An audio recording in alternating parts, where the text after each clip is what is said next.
Okay, so we're going to start with the stem stitch. So I've got these 4 strands of thread.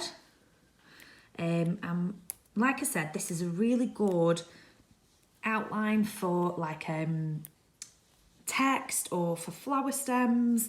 It can be used in a straight or a curved line. It's just a really lovely technique. So I'm trying to see, I think this was a stem stitch, that was stem stitch, this was stem stitch. So it's something that you can use quite a lot.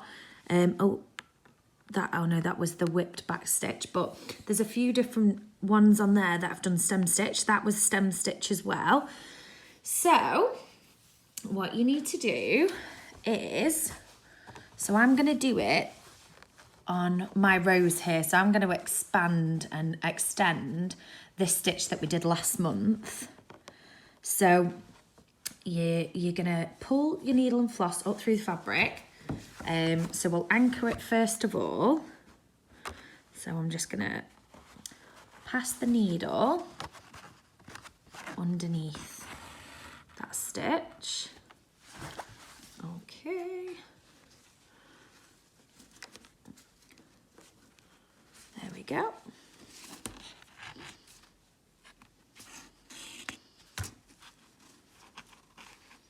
Okay, there we go. And I'm just going to trim that thread. Keep it nice and neat. Okay. So, first of all, we're going to pull the needle and floss up through the fabric.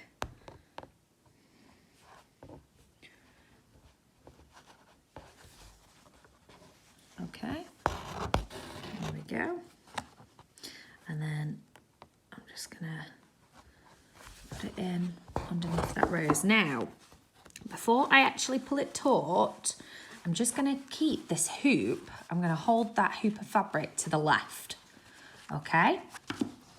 And then what you want to do is bring the needle up in between those 2 stitches.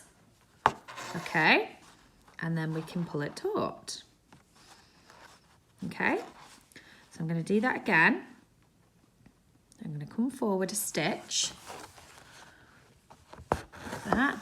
I'm going to keep my loop to the left. I'm going to come up halfway through.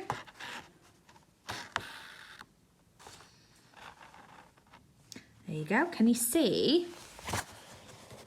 Can you see how that's kind of twisted? So I'll do it again. So just holding that hoop off to the left, I'm going to do 1 stitch down. There we go. I'm going to come up halfway through. And pull that taut. Okay, and then to finish it off, I'm actually just going to stitch it down there. Okay. There you go. See how it's all twizzled? So I'm going to show you how to do like a curvy vine stitch now. So it's the same kind of technique. So again, now this time, you've just got to make sure that you hold the hoop to the same side, because if you switch sides, it kind of loses that twist of the vine. Okay, so there's one. I'm going to come up in the middle, and then I can pull it taut. Okay, do it again. 1 stitch length, holding it down, and I am going to come up in the middle. Okay, so that's kind of like a straight vine stitch. So now what we're going to do is I'm just going to start kind of like curving it round. So you've just got to make sure that your stitches are quite small. So same as when we're doing the back stitch usually. So just need to hold that down. So you just need to go a little bit smaller on your stitches, and then that keeps the vine twizzling in a really nice way. Because if you go too big, it can kind of look a little bit boxy. So exactly the same as when we were doing the back stitch. Okay, So up in the middle, hold that loop down, and then we're pulling it taut. Okay. So I'm going to do that stitch again, holding it, holding it to that side.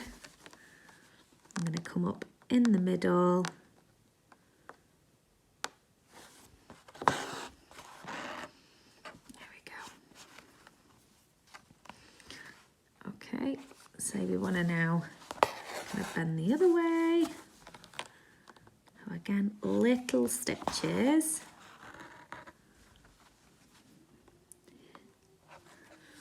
Little stitches. Hold the hoop down. Come up in between those stitches. And then pulling it taut. Okay? So can you see how that, it kind of gives like a really nice twizzly effect. So you can see how this could work really, really well with lettering.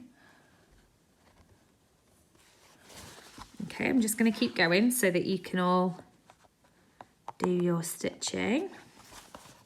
There we go, come up in the middle. And we'll pull it up. There we go.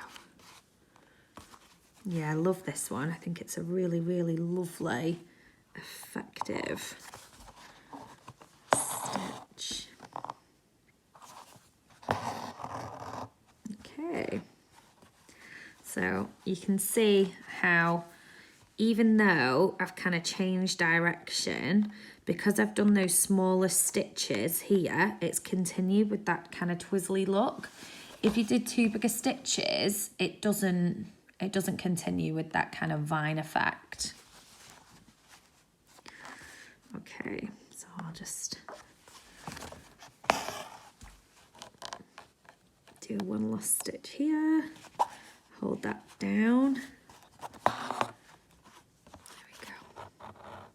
Okay, so I'm just going to finish it by actually going in through that same hole that I've just stitched down. There we go. And that kind of will finish it off really nicely. There you go. So that is the vine stitch. So like I said, I used 4 strands of thread for that one. I tried it with more and with less, but I think 4 is my favourite kind of thickness. I think if you can see, it kind of like stands up a bit off the fabric.